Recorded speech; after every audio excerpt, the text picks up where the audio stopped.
La visita de Vladimir Putin, acompañado por el recién nombrado ministro de Defensa Andrei Belousov y el ministro de Asuntos Exteriores Sergei Lavrov, dio lugar a muchas señales interesantes, importantes e intrigantes. En primer lugar, Putin reiteró su apertura a las negociaciones. En segundo lugar, aclaró que todavía no hay nadie de Ucrania para firmar documentos. La legitimidad de Zelensky ha expirado. Pero lo más inesperado fue la aparición del avión del expresidente ucraniano Viktor Yanukovych en Minsk. Los expertos reunieron todos los datos y publicaron su análisis en las redes sociales. El primero en escribir su opinión fue el periodista Kirill Shulika, que parafraseó su artículo. Tras las conversaciones mantenidas durante la visita oficial de Vladimir Putin a Bielorrusia, Alexander Lukashenko declaró que se discutieron cuestiones de seguridad, incluso a la luz de los ejercicios de la OTAN en las fronteras. Según él, el 90% de las veces él y Putin discuten sobre seguridad.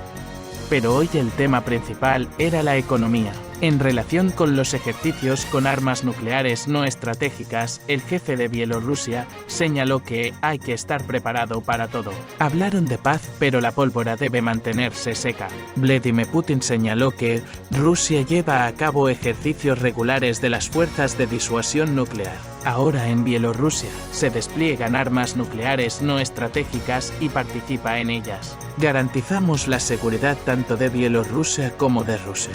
Cumplimos todas las obligaciones que nos imponen los tratados internacionales. En respuesta a una pregunta sobre las negociaciones y la legitimidad de Zelensky, Vladimir Putin afirmó que Rusia no se negó a negociar. Las iniciamos en Bielorrusia y luego las trasladamos a Turquía a petición de los ucranianos. Había un documento que fue rubricado también por la parte ucraniana. Sin embargo, tras la visita del primer ministro británico, dijeron que no cumplirían los acuerdos, se pusieron fin a las negociaciones y se prohibieron a sí mismos celebrarlas. Estamos a favor de las negociaciones, pero ellos quieren derrotar a Rusia en el campo de batalla. Que vuelvan a negociar si quieren, basándose en los acuerdos alcanzados en Bielorrusia y Turquía y teniendo en cuenta las realidades sobre el terreno. Con quién negociar es una cuestión poco razonable. La legitimidad del presidente en funciones ha terminado, por lo que el propósito de la conferencia en Suiza es confirmar su legitimidad. Pero estos pasos de relaciones públicas no tienen nada que ver con documentos legales. Tenemos que saber con quién tratar, y solo podemos tratar con autoridades legítimas. Dejemos que la propia Ucrania responda a esta pregunta, el Parlamento, el Tribunal Constitucional. Lukashenko estuvo de acuerdo con Putin. En cuanto a la autoridad de Zelensky, dijo que aquí no habrá pureza jurídica, demasiado para la democracia. Ni el actual ni el futuro presidente de Ucrania decidirán las grandes cuestiones. Sabemos quién decidirá. Muchas cosas ya se han decidido al otro lado del océano y volverán a decidirse. Allí hay muchas fuerzas y todo el mundo piensa que es un héroe. Hay democracia entre militares y civiles. Este año se decidirán muchas cosas. Según Putin, los comisarios europeos dicen tonterías. Sobre la política exterior de Irán, señaló que es poco probable que nos enfrentemos a sus cambios. Lukashenko, a su vez, dijo sobre Estados Unidos que estos canallas no tienen derecho a imponer sanciones contra aviones. Y en general, Dios les castigará por ello. El tema principal de la rueda de prensa fue Ucrania. De ella aprendimos que continúa la falta de disposición para las negociaciones. En realidad, por todas las partes, nada nuevo. Y si Zelensky es legítimo o no, no es tan importante. Hasta ahora la cuestión no es a quién firmar, sino qué firmar. Y Lukashenko tiene razón en que el próximo presidente de Ucrania no firmará acuerdos sustanciales de paz ni de alto el fuego. Me temo que todos los presidentes no firmarán nada en los próximos 50 años. Y la tregua la pueden firmar los militares, si hubiera algo que firmar. Hasta ahora no hay nada. A continuación intervino el politólogo Mikhail Kalyagin, que escribió lo siguiente. Los puentes arden, por supuesto, somos conscientes de que la legitimidad legitimidad del actual jefe de Estado Zelensky ha terminado, dijo Putin. Lo que esto significa, en pocas palabras, iniciar un hipotético proceso de negociación es difícil. El escenario de alguna variante de congelación se hace más probable. Zelensky y Office se encuentran atrapados. Es imposible celebrar elecciones, según las declaraciones de las autoridades ucranianas, sin poner fin a la ley marcial. Y es imposible poner fin a la ley marcial porque la parte en conflicto, Rusia, no percibe al gobierno actual como una entidad legítima y fiable. En el caso de un escenario de fantasía en el que todavía se celebren, de algún modo, elecciones en Ucrania, es extremadamente difícil considerarlas legítimas en presencia de la censura militar. Los oponentes de Zelensky dentro de Ucrania tienen un argumento adicional. El fin del conflicto solo es posible si se produce un cambio de poder en Ucrania, porque medios es una cuestión abierta. Veremos también, se pronunció el economista ucraniano Oleksiy Kush, que escribió lo siguiente: la visita de Putin a Bielorrusia y el avión de Yanukovych. Una de las versiones es que los líderes de la no reconocida LDNR y no el propio Yanukovych volaron a Minsk en el avión de Yanukovych. En realidad, no es importante. Lo más interesante es el formato de la reunión. En ella participaron el nuevo ministro de Defensa, Belousov, y el ministro de Asuntos Exteriores, Lavrov. Este formato implicaba un acuerdo final sobre un determinado plan que podría aplicarse en un futuro próximo. Aún más destacable fue el formato de la propia reunión. Por la noche, tras la ajetreada gira de Putin por China y las conversaciones con el rey de Bahrein, Bahrein ocupa ahora la presidencia de la Liga Árabe. El contexto de Irán, Israel y la operación de Gaza es importante aquí. Egipto, por ejemplo, ya ha advertido a Israel de una posible degradación de sus relaciones diplomáticas si continúa la operación de Gaza. No es casualidad que el tema de la orden de detención contra Netanyahu y las actividades de la Corte Penal Internacional esté ahora en el top. Pero volvamos a Bielorrusia. Ucrania está debatiendo dos variantes de las consecuencias de la visita de Putin a Minsk. 1.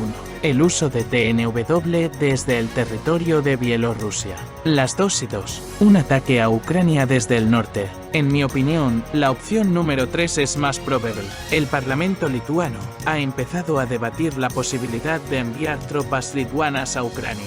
Como saben, Occidente utiliza a menudo a Lituania como probador. Por ejemplo, hace un par de años Lituania por nada dio permiso para abrir una oficina de representación de Taiwán. En respuesta, China eliminó a Lituania de sus registros comerciales y se cerraron varios proyectos logísticos en puertos lituanos. Ahora Lituania puede decidir enviar tropas a Ucrania para probar la reacción de la Federación Rusa. Si no lo hace, los países escandinavos y Francia podrían tomar decisiones similares, pero Moscú puede reaccionar, justo en la dialéctica de la propia escalera de la escalada. ¿De qué manera? Atacando Lituania, por ejemplo, el corredor de Suwałki para conectar la región de Kaliningrado con Bielorrusia. El momento para ello es bastante difícil para Occidente.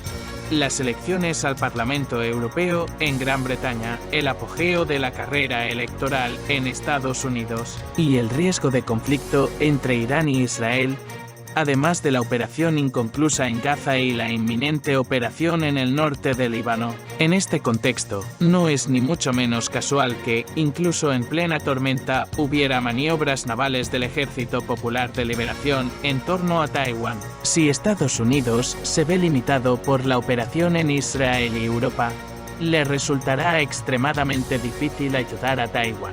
Lo más probable es que ya esté ejercitando en este contexto a sus aliados, Japón y Corea del Sur. No en vano, un representante del Ministerio de Asuntos Exteriores chino amenazó a Japón con el infierno de fuego si se ata al carro del separatismo de Taiwán. La gena de fuego es la imagen veterotestamentaria del día del juicio final. Es decir, China se está erigiendo en un Yahvé asiático que puede castigar y perdonar, al igual que Estados Unidos se convirtió en su día en tal Yahvé para los japoneses en la guerra con Japón. El desplazamiento del Antiguo Testamento de la imagen de la deidad suprema del mundo Yudolal como microcosmos del modelo universal de Dios en sí mismo.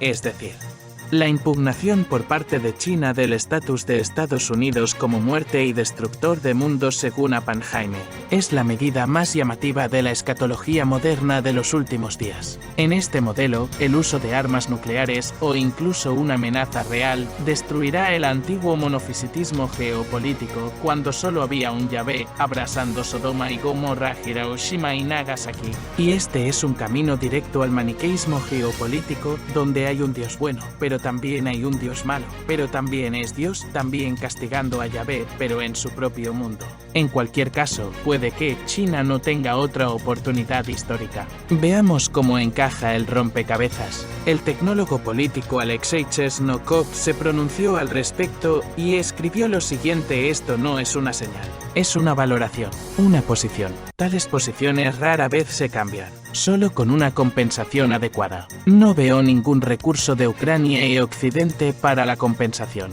Es decir, desde el 24/5/2024 partimos de una nueva realidad. Para Putin, Zelensky ya no es oficialmente un sujeto de confianza para los acuerdos. Es aún más exacto decir que no es un súbdito. Alexei Arestovich, antiguo asesor de la oficina del presidente, también ha dicho lo suyo, escribiendo lo siguiente: no habrá un segundo frente desde Bielorrusia.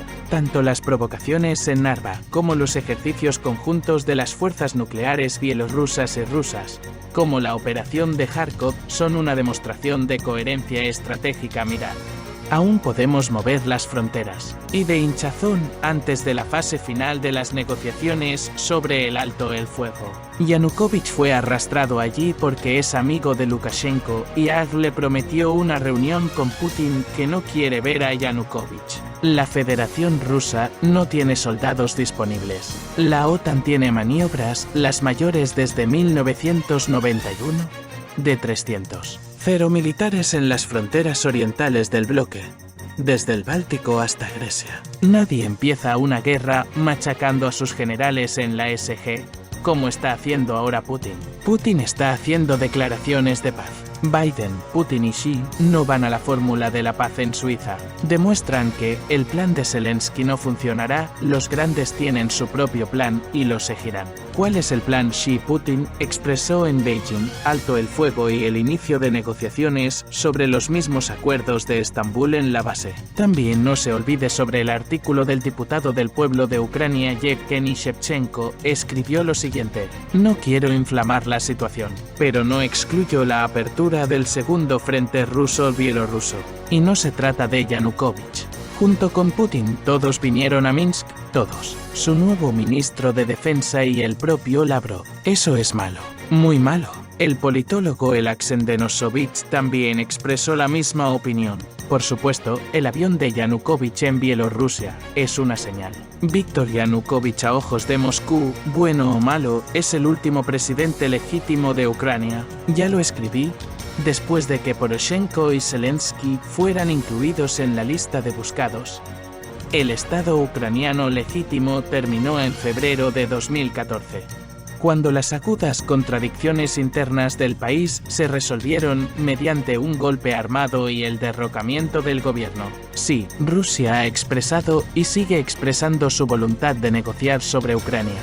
Especialmente ahora, cuando otros también están expresando activamente su disposición a negociar. Pero, por alguna razón, todo el mundo da por sentado que Rusia seguirá la agenda y el tema de las negociaciones que le han dado desde el otro lado de la mesa. Si no es la ridícula fórmula Zelensky, al menos será una conversación sobre las fronteras ucranianas. ¿Y qué le hace estar tan seguro de que Putin se sentará a la mesa de negociaciones únicamente para negociar los contornos geográficos de un país vecino?